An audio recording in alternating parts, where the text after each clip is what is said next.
ძვირფასო თანამოქალაქეებო, მოგესალმებით. დღეს ჩვენ საინტერესო დისკუსიას გავმართავთ თქვენთან ერთად, რომელიც გარკვეულწილად აგრძელებს იმ საკითხს, წინა ანალიზის ფარგლებში, რაც განვიხილეთ, კერძოდ წინა ანალიზი ეხებოდა ისრაელს, კვიპროსსა და საბერძნეთს შორის გაფორმებულ სამმხრივ შეთანხმებას, რომელიც მეტწილად და საკმაოდ პირდაპირ არის მიმართული თურქეთის რეგიონალური ამბიციების შეკავებისკენ. ამ მიმართულებით ძალიან საინტერესო არის თავად თურქეთის პოლიტიკა, განსაკუთრებით სირიის მიმართულებით და ჩვენ ვისაუბრებთ იქ ქურთების საკითხზე, რომელიც ძალიან აქტიურად და აქტუალურად დგას ახლა დღის წესრიგში და შეგვიძლია ვთქვათ, რომ დედლაინი, ანუ ბოლო ვადა აქვთ მიცემული ქურთულ ძალებს სირიაში. ჩვენ დეტალურად ახლა განვიხილავთ ამ საკითხებს. პირველ რიგში გთხოვთ, რომ აუცილებლად დაალაიქოთ აღნიშნული ანალიზი, ისევე როგორც დაწეროთ თქვენი მოსაზრებები, როცა დავასრულებთ ანალიზს, გაგვიზიაროთ და რა თქმა უნდა, შეგიძლიათ ასევე გამოიწეროთ არხი, ეს მნიშვნელოვანია ჩვენი ამ სივრცის განვითარებისთვის. ესე იგი, პირდაპირ გადავიდეთ საკითხზე, ჩვენ ვიცით, რომ 1 წლის წინ დაახლოებით სირიის ხელისუფლების ცვლილება მოხდა. კერძოდ ეს მოხდა თურქეთის მხარდაჭერით იდლიბის დეესკალაციის ზონიდან რამდენიმე, ასე ვთქვათ, იქ გავლენის ორგანიზაციის, მათ შორის ზოგი ტერორისტულ ორგანიზაციას მიიჩნეოდა, ან მიიჩნევა დღემდე, მათ შორის ჰაიატ ტაჰრირ ალ-შამ ტერორისტული ორგანიზაციის და მათთან დაახლოებული პოლიტიკური ფიგურების, როგორც იყო ალ-ჯულანი, რომელიც იმ დროს პოზიციონირებდა როგორც საკმაოდ რადიკალური ხედვების მქონე ადამიანი და ახლა არის სირიის პრეზიდენტი, იგივე ჯულანი, ოღონდ აჰმედ ალ-შარაათი მოიხსენიებენ ასევე წარსულში ალ-კაიდას წევრიც იყო, თუმცა ახლა შეცვლილი იერსახე აქვს, ანუ მიდგომები პოლიტიკური, ესმის უკვე შინაარსობრივად სხვა წონა აქვს, როდესაც ქვეყნის მეთაური ხარ და შეცვალა გარკვეული მიდგომები. 1 წლის წინ შეძლეს თურქეთის მხარდაჭერით ხელისუფლების აღება საკმაოდ აქტიურად.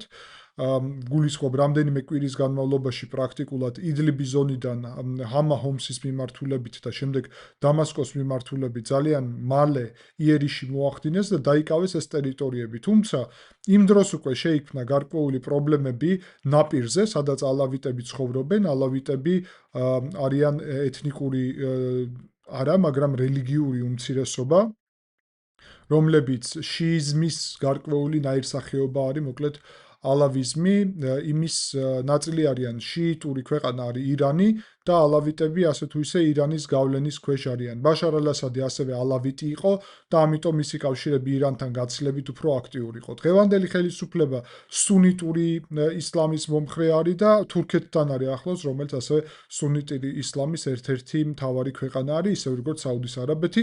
ცდილობს აჰმედ ალ-შარა საუდის არაბეთთანაც ურთიერთობის გაღრმავებას, თუმცა ძირითადად თურქეთზე არის ძალიან აქტიურად დამოკიდებული. ხო და ამ პერიოდში, რომ კონტროლი დაამყარეს სირიის ამ ძალებმა თურქეთის მხარდაჭერით, დარჩა რამდენიმე რეგიონი. ერთი იყო ნაპირზე ალავიტები და იქ შეძლეს კონტროლის დამყარება. ძირითადი პრობლემა შეექმნა ჩრდილო-აღმოსავლეთ ნაწილში, სადაც ქურთული ძალები აკონტროლებენ ტერიტორიას და სამხრეთ აღმოსავლეთ ნაწილში, სადაც დრუზების დასახლება არის, იქ გარკვეული ბალანსი უფრო მოსახერხებედია, თუმცა ამ ჩრდილო-აღმოსავლეთ ნაწილში საკმაოდ რთულად და მძიმედ არის მდგომარეობა, რადგანაც იქ ძალები, რომლებიც ამას აკონტროლებენ, მათ ქვია სირიის დემოკრატიული ძალები, თუმცა ყველა მათ უწოდებს პრინციპში ქურთულ ძალებს, იმიტომ რომ ხელმძღვანელობა ამის რეალურად არიან ქურთები. ქურთული ეთნოსი პრინციპში ძალიან კარგად ნაცნობი არის ჩვენთვის საქართველოს რეალობაში.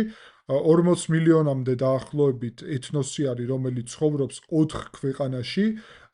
ეს არის თურქეთი, სირია, ერაყი და ირანი. და თან ერთმანეთთან საზღვრებში, ანუ აი ამ ლოკალურ, სადაც მათი საზღვრები იკვეთება იმ ნაწილში, თუმცა საქმე იმაშია, რომ მათ არ გააჩნიათ ცალკე ქვეყანა და დამოუკიდებელი და ამისთვის აქვთ გარკვეული ავტონომიისკენ მიდრეკილება ყველა ამ ქვეყანაში. თურქეთში ეს ძალიან ხანგრძლივი პროცესი იყო, ამაზე ბევრი ვიცით ოჯალანის ბრძოლის თაობაზე, რომელიც პრინციპში ბოლო პერიოდში განაცხადა, რომელმაც რომ ეს ბრძოლა გარკვეულწილად შეწყდება, შეიარაღებული ბრძოლა თურქეთის ტერიტორიაზე, ერაყის ტერიტორიაზე სადამ ჰუსეინის ხელისუფლების დასრულების შემდეგ ჩამოყალიბდა ავტონომია, სადაც არსებობს ერაყის ქურთისტანი, ასეთი ავტონომიური რეგიონი, თუმცა იქაც საკმაოდ რთულად არის საქმე, იმიტომ რომ თურქეთს აქვს სამხედრო ბაზები ჩრდილოეთ ნაწილში, აი ამ ერაყის ქურთისტანში, სადაც აკონტროლებს არამხოლოდ იქ ნავთობის საკითხები არის, ძირითადად, მაგრამ ასევე აკონტროლებს იქ შესაძლო ქურთების შეღწევას თურქეთის ტერიტორიაზე და ასე შემდეგ. ერთი სიტყვით, საკმაოდ კომპლექსური საკითხია, დღევანდელი ჩვენი განხილვის საგანი არ არის უბრალოდ. ირანის ტერიტორიაზე ასევე პრობლემურია ქურთების საკითხი, იმიტომ რომ არც ისე ლოიალურები არიან ძირითადად ირანის ხელისუფლებისადმი, თუმცა სირიაში ბაშარ ალ-ასადის აი ამ რეჟიმის ისლამური სახელმწიფოს აი მთელი ქაოტური პერიოდის განმავლობაში შეძლეს ავტონომიის ჩამოყალიბება. და ამ ავტონომიას მხარს უჭერდა შეერთებული შტატები. თურქეთი მიიჩნევს, რომ თურქეთის აწინააღმდეგოთ, თუმცა რეალური მიზეზი შეერთებული შტატების უკავშირდებოდა იმას, რომ ისლამური სახელმწიფოს წინააღმდეგ მებრძოლი ძალა ჭირდებოდა, ასადი-თან თანამშრომლობა არ გამოდიოდა და ყველაზე სერიოზული ძალა ადგილობრივი, ვისაც შეეძლო და უნდოდა ასეთი ბრძოლა ისლამურ სახელმწიფო ტერორისტულ ორგანიზაციასთან, ეს იყო სწორედ ქურთული ძალები. ამიტომ შეერთებული შტატები ახორციელებდა მათ შეიარაღებას. თუმცა თურქეთი მათ მიიჩნევს ქურთისტანის მუშათა პარტიის გაგრძელებად, ვისაც სეპარატისტული განწყობები აქვს თურქეთთან მიმართებით. პრინციპში ქურთები ამბობენ, რომ ეს ცალკე ამბავი არის, ანუ თურქეთის ქურთები და სირიის ქურთები ცალ-ცალკე ვართო. მაგრამ თურქეთს არ სჯერა ამის, ამ მიზნით თურქეთი საკმაოდ აქტიურად ეწინააღმდეგებოდა ამ ავტონომიის საკითხს და საკმაოდ აქტიურად ზოგადად ებრძოდა ქურთებს, მათ შორის ჩრდილოეთ ნაწილში სირიის გარკვეული 5 კილომეტრის სიღრმის და 20-30 კილომეტრის სიგანის ბუფერული ზონა აქვს შექმნილი, სადაც ჩაასახლა არაბები, ანუ სირიელები ხო არიან არაბები და ქურთები არაბები არ არიან.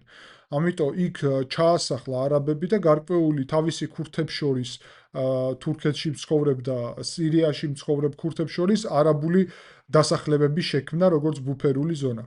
თუმცა ეს მხოლოდ ერთ მონაკვეთში არის. დანარჩენ ნაწილებში, კერძოდ ალეპოს ერთ უბანს აკონტროლებს ეს SDF-ი, ანუ სირიის დემოკრატიული ძალები და შემდეგ უკვე აღმოსავლეთ ჩრდილოეთ ნაწილს სირიის, მათ შორის, ესე იგი, იქ ძირითადად რაკა ქალაქი, ისევე როგორც მთელი ეფრატის მარცხენა სანაპიროს, მოკლედ საკმაოდ სერიოზული ტერიტორიები არის, თუმცა ახლა საქმე იმაში არის, რომ ეს ძალები ასევე პრინციპში გარკვეულწილად ლოიალურები არიან ისრაელისადმი.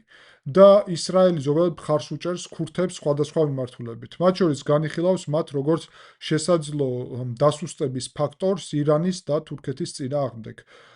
ასე რომ ასეთი დღის წესრიგი არის. თუნდაც თუ არა მათ წინააღმდეგ გამოყენების მხრივ, არამედ თვითონ ქურთების გაწყვეული გაძლიერება უკვე აი ამ სახელმწიფოებისთვის შეწუხების ფაქტორი არის და ისრაელი აქეთკენ მიმართულია ზოგადად. თავისი ინტერესებიდან გამომდინარე და ქურთების ინტერესებიც ამას ემთხვევა, მათ შორის შუამავალი, მათ შორის იყო და არის შეერთებული შტატები, რაზეც წეღან ვისაუბრეთ. შესაბამისად, შეერთებული შტატების, ისრაელის და ქურთების ინტერესები იყო საერთო ბრძოლა ისლამური სახელმწიფოს ტერორისტული ორგანიზაციის წინააღმდეგ. ამ პროცესში ძალიან მნიშვნელოვანი აღინიშნოს, რომ ერთი წელი პრაქტიკულად მიდიოდა მოლაპარაკებები და გაზაფხულზე ამ წლის შედგა შეთანხმება, რომლის მიხედვითაც წლის ბოლომდე უნდა მომხდარიყო ინტეგრაცია სირიის დემოკრატიული ძალების, ესე იგი, სირიის სახელმწიფოში. ანუ ამ ქურთული ძალების დამასკოსთვის, ანუ ჯულანისთვის დამორჩილების პრაქტიკულად ასეთი დაქვემდებარების პროცესი.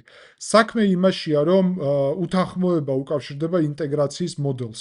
თურქეთი და სირია მოითხოვენ, რომ ინტეგრაცია იყოს თითო-თითო ჯარისკაცი, ან თითო-თითო ადამიანი, სადაც ეტყვიან, როგორც ეტყვიან. ხოლო ქურთებს უნდათ, რომ აი როგორც არიან ეხლა შენაერთებით, იქ ბრიგადები აქვთ, ანუ სამხედრო ერთეულები აქვთ, და ეს ერთეულებით შევიდნენ შეიარაღებულ ძალებში სირიის. თურქეთი პირდაპირ ამბობს, რომ არ დაუშვებს სირიის ტერიტორიული მთლიანობის კითხვის ნიშნის ქვეშ დაყენებას. თუმცა ეს ზუსტად იმას ნიშნავს, რომ არ დაუშვებს, რომ სირიაში არსებობდეს თურქული გავლენის გარეთ გარკვეული ტერიტორია, იმიტომ რომ ცენტრალური ხელისუფლება პირდაპირ ასე ვთქვათ, ექვემდებარება ანკარას, ანუ დამასკოს ხელისუფლება. ამის ნათელი მაგალითია, რომ რამდენიმე დღის წინ შეხვედრა ვიზიტი გაიმართა მნიშვნელოვანი, მათ შორის დამასკოში იმყოფებოდა თურქეთის დაზვერვის ორგანიზაციის ხელმძღვანელი ქლინი, ისევე როგორც საგარეო საქმეთა მინისტრი და ყოფილი დაზვერვის სამსახურის ხელმძღვანელი, ესე იგი ჰაკან ფიდანი და მათი კიდევ რიგი მაღალჩინოსანი და განიხილავენ სწორედ ქურთული საკითხის საბოლოოდ მოგვარებას. დედლაინი, ანუ ბოლოვადა არის წლის ბოლომდე, ანუ რეალურად ერთი კვირა არ არის დარჩენილი ამ ვადისთვის. თურქეთს და სირიას უკვე მობილიზებული აქვს შეერაღებული ძალები ორივე მიმართულებით. კერძოდ ერთი კვირის წინ დაახლოებით თურქული ჯარი გააქტიურდა, მაგრამ 3 კვირის წინ შევიდნენ სირიაში აქტიურად თურქული ჯარი. ისედაც არიან, მაგრამ კიდევ უფრო შევიდნენ. საბოლოო ჯამში ძვირფასო მოქალაქეებო, ჩვენ ხედავთ, რომ მობილიზაცია იმ მწვერვალს მიაღწია, რომ რამდენიმე დღის წინ უკვე პირველი შეტაკებები მოხდა ალეპოს მიმართულებით. იმ უბანში, რომელსაც SDF-ი, ანუ ქურთები აკონტროლებენ. კერძოდ დაღუპულია 3 ადამიანი, არის საკმაოდ მნიშვნელოვანი შეტაკებები ამ რაიონში. მე ზუსტად ვიცი სომხური წყაროებიდან, რომ ალეპოს სომხური მოსახლეობა მოუწოდებს ერთმანეთს, რომ არ გამოვიდნენ სახლებიდან. და ესეც გავრცელდა, როგორც ერთ-ერთი ნეიტრალური პოტენციურად წყარო ინფორმაციის.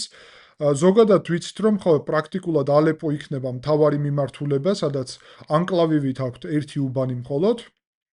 თუმცა დანარჩენ ტერიტორიებზე საკმაოდ დიდი ტერიტორიებია და ეს საერთაშორისო საკითხი არის. მე მოგიწოდებთ თუ არ გაქვთ ნანახი ჩვენი წინა ანალიზი, რომელიც შეეხებოდა ისრაელს, კვიპროსსა და საბერძნეთს შორის ასეთი ალიანსის ჩამოყალიბებას, მაგ ალიანსს გააჩნია საპირწონე. ეს არის თურქეთი, სირია, ლიბანი, სადაც თურქეთი ცდილობს შევიდეს, ლივია, სადაც თურქეთი უკვე გარკვეულწილად მნიშვნელოვნად იმყოფება და კიდევ რამდენიმე პატარა, ასე ვთქვათ, გავლენის სფეროები, მათ შორის ჩრდილოეთ კვიპროსის ეგრეთ წოდებული თურქული რესპუბლიკა, ანუ ოკუპირებული ნაწილი ამ ტერიტორიის. თურქეთი ქმნის თავის ღერძს, ისრაელი თავის ღერძს. ისრაელის ღერძის ნაწილში არის, რა თქმა უნდა, დრუზები, რომელზეც უკვე ვახსენე, თუმცა დრუზების შემთხვევაში მარტივია, ძალიან ახლოს არიან ჰოლანდის მაღლობლებიდან და შესაძლებელია მათთვის დახმარება ისრაელიდან, ქურთების შემთხვევაში რთულია. დახმარების გაწევისთვის ისრაელს რამდენიმე ასობით კილომეტრის გავლით მოუწევდა გადასროლა გარკვეული ძალების და ასე შემდეგ და თან თურქეთის საზღვართან იმყოფება. თუმცა ჩვენ ვიცით, რომ ირანი და ისრაელი და თურქეთი აქაც გარკვეული მეტოქეობის რეჟიმში არიან. რატომ? თურქეთს უნდოდა ცენტრალურ სირიაში სამხედრო ბაზების გახსნა და ისრაელმა ეს პრაქტიკულად არ დაუშვა, დაბომბა ეგ ბაზები, სანამ თურქები განლაგდებოდნენ. და ამის შესახებ ღია წყაროებიდან ჩვენ მრავალი ინფორმაცია გაგვაჩნია. რეალურად შეგვიძლია თქვათ, რომ მდგომარეობა საკმაოდ საინტერესოა, აქტუალურია. ჩვენ, რა თქმა უნდა, დავაკვირდებით ქურთების მიმართულებით მიმდინარე იქ მოვლენებს და განვითარებას, რადგანაც ეს ზოგად ახლო აღმოსავლეთის კონტექსტს ეხება. ჩვენსგან შორს არ არის, სულ რაღაც 700-800 კილომეტრში არის ეს ყველაფერი. სირია და თურქეთი ცხადია აქვეა, მაგრამ სირია არც ისე შორს არის. ამიტომ ჩვენ უნდა, რა თქმა უნდა, საქართველოს უსაფრთხოების პრიზმიდან გამომდინარე და ზოგადად კავკასიის პროექციიდან გამომდინარე, ასევე შევხედოთ და გავაანალიზოთ ეს მოვლენები და ჩვენი დასკვნებიც გამოვიტანოთ იქ რა ტიპის მოვლენები იქნება. რა თქმა უნდა, ძირითადი სათქმელი ექნება შეერთებულ შტატებს, როგორც ქურთების მთავარ მოკავშირეს და ჩვენ დაველოდებით დედლაინს და დავაკვირდებით თუ როგორ განვითარება მოვლენები. დიდი მადლობა ყურადღებისთვის, შეხვდებით შემდეგ გადაცემაში.